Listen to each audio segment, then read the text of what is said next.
For 1,000 years, kings and queens of Europe had absolute power. But absolute power corrupts absolutely. Greed, revenge, sex, madness, witchcraft, murder. Every monarch had their royal secrets.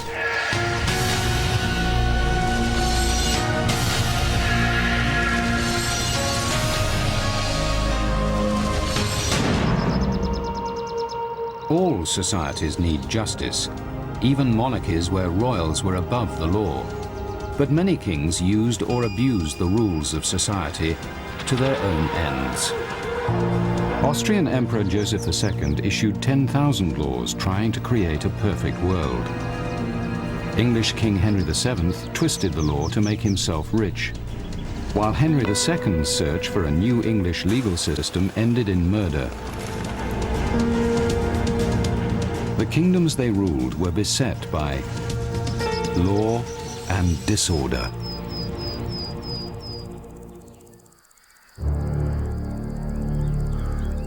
England in the 12th century was a violent and lawless place. To bring order out of chaos, King Henry II wanted to create an honest and just legal system for all his subjects. But Archbishop Thomas Becket refused to recognize the king's laws. In 1170, the struggle between the king and the churchmen ended in tragedy, as Henry broke his own laws to settle the dispute. The king's terrible act of personal vengeance made Henry a villain and Becket a martyred saint.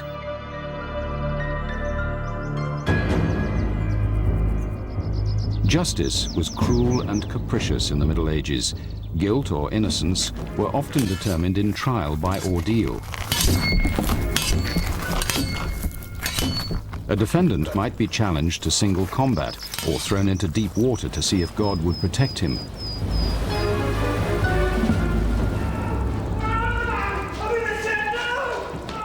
Defendants often suffered trial by hot iron.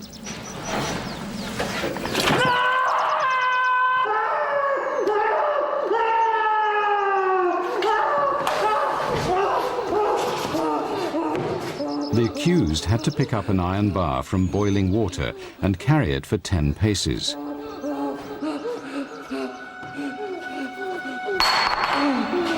After this terrible ordeal, the unfortunate's hands were bandaged for a week and then uncovered to be examined by the court. If the blisters were clean and healing, he would be found innocent. If infected and oozing, he would be condemned. The fate of a condemned person depended on the crime, but the path of justice often led straight to the gallows.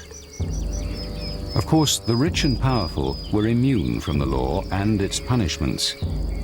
Many were unhappy with the crude system of justice, and few believed its ancient and barbaric trials to be fair.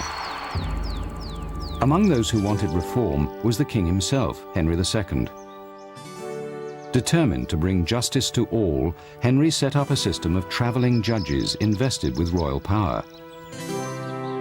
A plaintiff no longer had to petition the king in person. Judges visited each county, dispensing fair justice in the king's name, not by ordeal, but with witnesses and character references. It was the beginning of the modern legal system. Everyone was to be equal before the law. But the new system was soon tested when one powerful group challenged the reforms, the Church. The king's friend, Thomas Becket, Archbishop of Canterbury, insisted clergy be tried in church courts. Priests accused of crimes that would cost them their lives in civil courts often literally got away with murder in a church court. Church and state clashed head-on. Henry faced a terrible dilemma. Becket, head of the English Church, refused to recognize the king's courts. Henry banished Becket. The Archbishop's retribution was swift. He excommunicated the king and all those who stood against him. The state and church were at war. England was thrown into turmoil as Europe watched the struggle and held its breath. Even Pope Alexander III urged caution on Becket. Since the days are evil, and many things must be endured because of the times, we beg you to be discreet. We warn, exhort, and advise you to show yourself wary, prudent, and circumspect in all your actions, for your own sake and that of the Church. Arrogant and stubborn, Becket would not bend, even for the Pope. He defied Henry and returned to Canterbury. When this news reached the king, his furious reaction was to break the very laws he had enacted. Unable to stop Becket legally, Henry uttered the famous words, "Who will rid me of this turbulent priest?" 4 knights were in the room, and they took the king at his fateful word. They mounted horses and rode to the cathedral at Canterbury.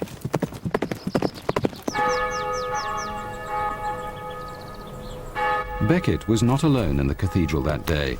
A newly arrived monk named Edward Gryme was with him. Gryme was unaware he was to witness one of the most famous assassinations in history. Along came the murderers in full armor, with swords, axes and hatchets and other implements suitable for the crime on which their minds were set. The knights were determined to put an end to Becket's defiance. Brutal men, the killers saw force as the answer to this clash of laws. As the knights broke into the church, they asked for the traitor Thomas Becket. Becket replied, "Lo, here I am. No traitor to the king, but a priest. What do you seek from me?" The monk Edward Gryme described what followed. The wicked knights leapt suddenly upon him and wounded him in the head, and by the same stroke they almost cut off my arm. Next, the archbishop received a second blow but held firm. At the third blow, he fell on his knees and elbows, offering himself as a living sacrifice and saying in a low voice, "For the name of Jesus and the protection of the Church, I am ready to embrace death." But the third knight inflicted a terrible wound as he lay prostrate. By this stroke, the sword was dashed against the pavement, and the crown of his head, which was large, was separated from the head in such a way that the blood, white with the brain, and the brain, no less red from the blood, dyed the floor of the cathedral. Then the knight cried out to the others, "Let us away. This fellow will rise no more."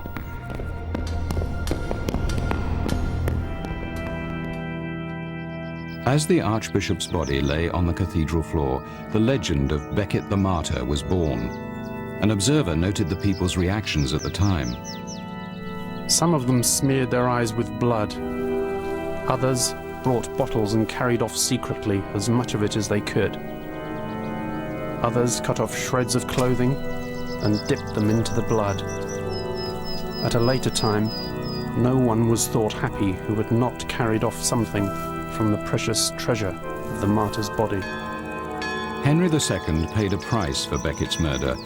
For months, the king begged the Pope not to excommunicate him, and he was forced to do penance for his sin. Becket was declared a saint less than 3 years later. The stubborn archbishop became England's most popular martyr, while Henry lives in history as a villain.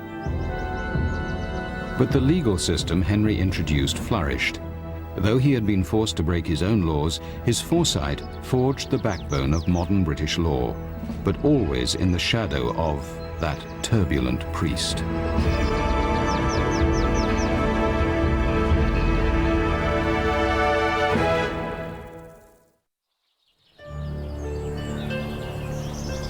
"600 years after Henry II changed a system with too few laws, an Austrian king tried to change his empire with too many laws. Here lies Joseph, who failed in everything he attempted." Thus wrote King Joseph II of Austria as he lay dying. The weak, sick king was facing a pathetic end to a life of iron will and good intentions. He had once dreamed of creating the perfect society through law, creating heaven on earth by legislation. He ended in failure because he couldn't see that imposing his will for the good of society was in fact a real abuse of his royal power. As a child, Joseph was extremely strong-minded. When he was only 8, his mother, Queen Maria Theresa, turned him over to his tutors with a warning. The prince has a violent desire to carry out his will in all his demands. In 1763, Joseph toured the empire he would one day inherit, stretching from Belgium to Hungary, from Russia to Italy. He often traveled in disguise to learn firsthand how his subjects lived. The misery he found among the enslaved serfs made him vow to change their lives. The rich and privileged looked down on the peasants with contempt and treated them as chattels. A disturbed Joseph vowed to change this. But while his mother remained on the throne, he couldn't start his reforms. A conservative, she damned Joseph's plans. In your endeavors to create useful workers, you will destroy the state and bring about the damnation of souls. Maria Theresa died in 1780, leaving Joseph on the throne. At the age of 39, Joseph could now launch his grand plan to remake the empire. He first roused the bureaucrats for the massive changes to come. In an early decree, he ordered that They must not act purely as copyists, nor devote their backsides to sitting and their hands to signing. They must sacrifice their souls, their reason, their wills, and their whole strength to their work. Joseph then equipped his army of civil servants with long questionnaires and sent them out to discover the state of the empire. What is the condition of the schools? Who is looking after the orphans? Is there any provision being made for the blind and crippled? When their reports were delivered, Joseph was ready to create his perfect society. An avalanche of new laws was enacted. He abolished torture and capital punishment. He fed and housed the poor and had doctors treat them for free. He ended serfdom, Europe's form of slavery. And to set an example, Joseph II even took up the plough himself. Nobles always considered themselves above the law, but under Joseph's legal system, aristocratic wrongdoers were led off to face punishment, barefoot and in chains, alongside common criminals. The poor delighted in the equal treatment, but Joseph had made the nobility his enemies. At a time when Jews were persecuted all over Europe, Joseph introduced laws to protect them. The king also lifted press censorship. Not that the presses ever lay idle. In his 10-year reign, Joseph produced over 10,000 new laws and decrees. On average, he wrote 2 new laws a day. Nothing was too trivial to escape his notice. Are the laws against drunkenness being carried out? Are the houses numbered? Are there any clowns or jugglers roaming the countryside? Joseph became obsessed with controlling minute aspects of everyone's behavior. His laws intruded into everyday life. He outlawed gingerbread because he believed it was bad for the stomach. He required peasants to add vinegar to their drinking water because he thought that would sterilize it. He compelled mothers to breastfeed their infants. He outlawed corsets because he thought they hampered fertility. But when Joseph turned his zeal on the most sacred of institutions, the Catholic Church, he gained another enemy. Since I myself detest superstitions, I will free my people from them. In the process, he reduced the number of saints' days, banned lucky charms, and threw out holy relics. He even specified the length of church candles.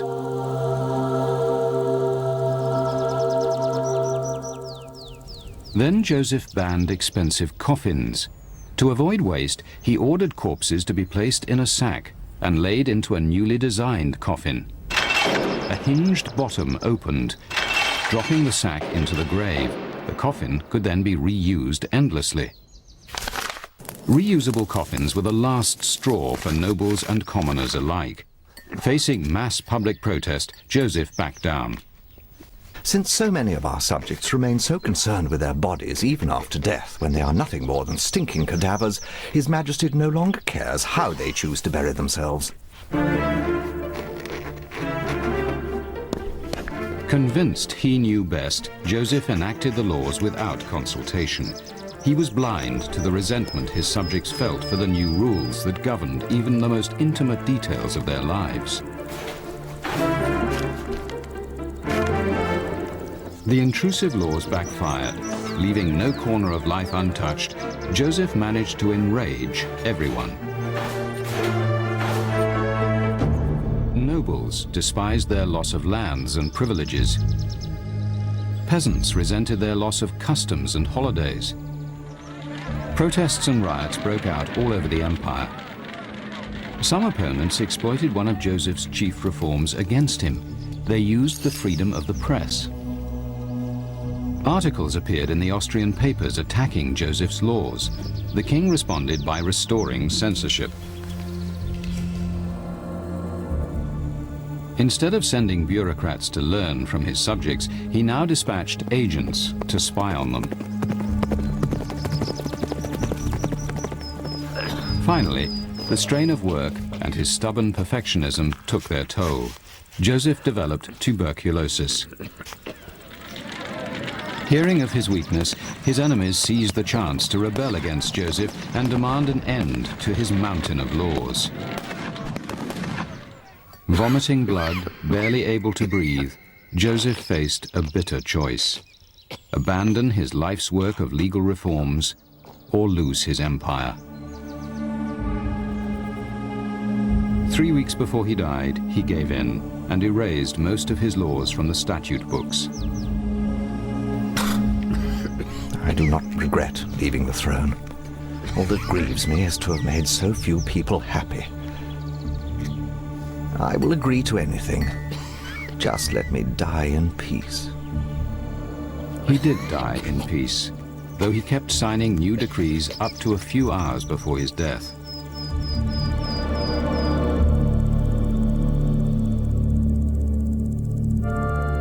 He was interred here in Vienna, beneath his mother, Maria Theresa's lavish and ornate tomb. In keeping with his radical dreams, his is the plainest coffin of all in the royal vaults. His sister, Marie Antoinette, was not so lucky. In France, the people demanded the same reforms Joseph's subjects in Austria rejected, and the French Revolution came at a terrible cost. For neglecting their subjects, Joseph's sister Marie Antoinette and her husband King Louis XVI would lose their heads.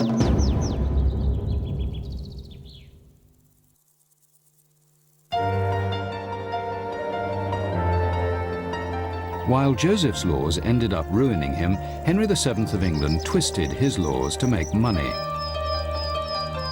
Henry did not inherit the throne of England. He took it in battle from King Richard III in 1485. Henry spent most of his personal wealth to finance his rebel army and pay off the nobles who backed him. Henry knew money was power, but though he was king, he was far from being the richest man in England. Many of his nobles had not paid taxes for years and built up huge estates and great wealth. Henry's first measure was thriftiness. He scrutinized every item of the royal accounts, personally signing off every line. But good housekeeping would never refill his coffers. Henry VII and his treasurer, John Morton, devised a scheme to tax nobles without inciting them to rebellion. Turning to the law, Henry and Morton studied old tax rules and realized they could be interpreted in the king's favor.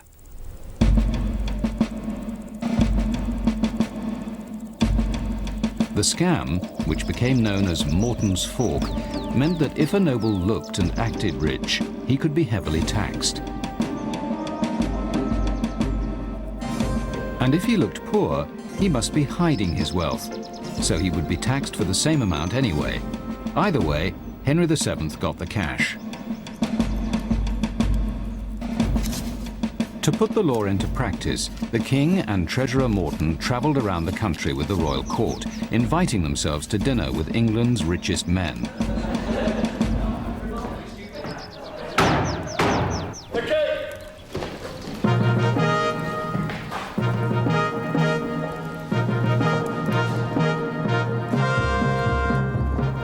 One of their first visits was to John de Vere, Earl of Oxford, whose vast lands extended for more than 100 miles across southern England. He lived here at Hedingham Castle in East Anglia.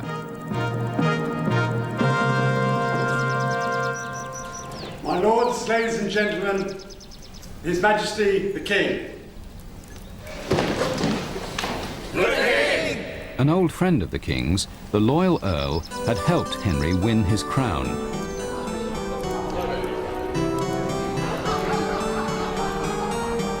De Vere's wealth was obvious, as Henry tasted course after course of exotic meats, fine wines, and rare dishes cooked in even rarer spices.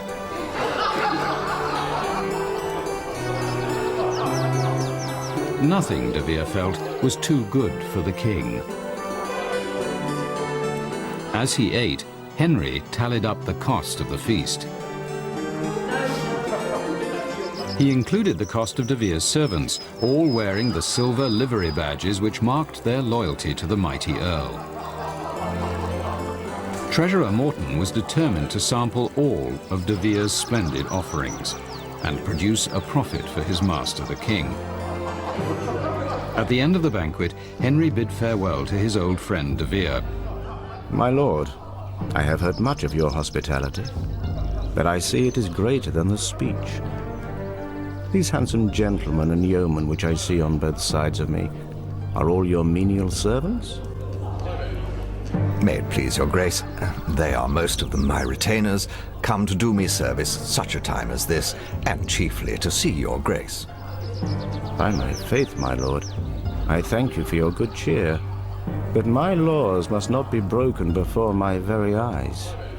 My chancellor will speak with you at once.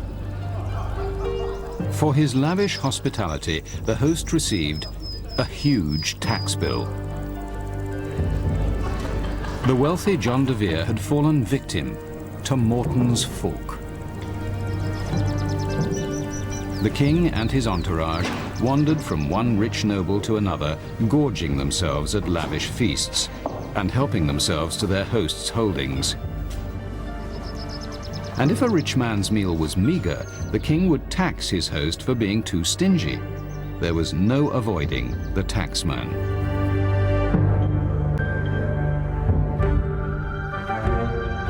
For De Vere, Henry VII's visit had an added sting. The livery badges De Vere's men wore marked their loyalty to the Earl, but not necessarily to the king.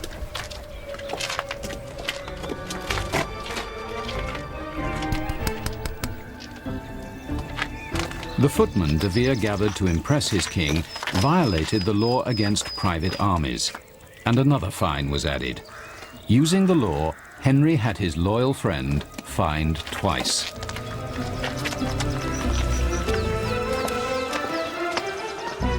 The Earl's banquet cost him about $4 million in modern terms.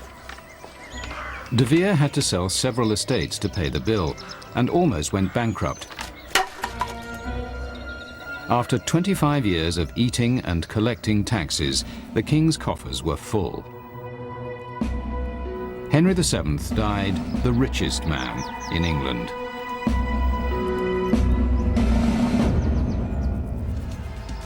Laws cut both ways in a monarchy.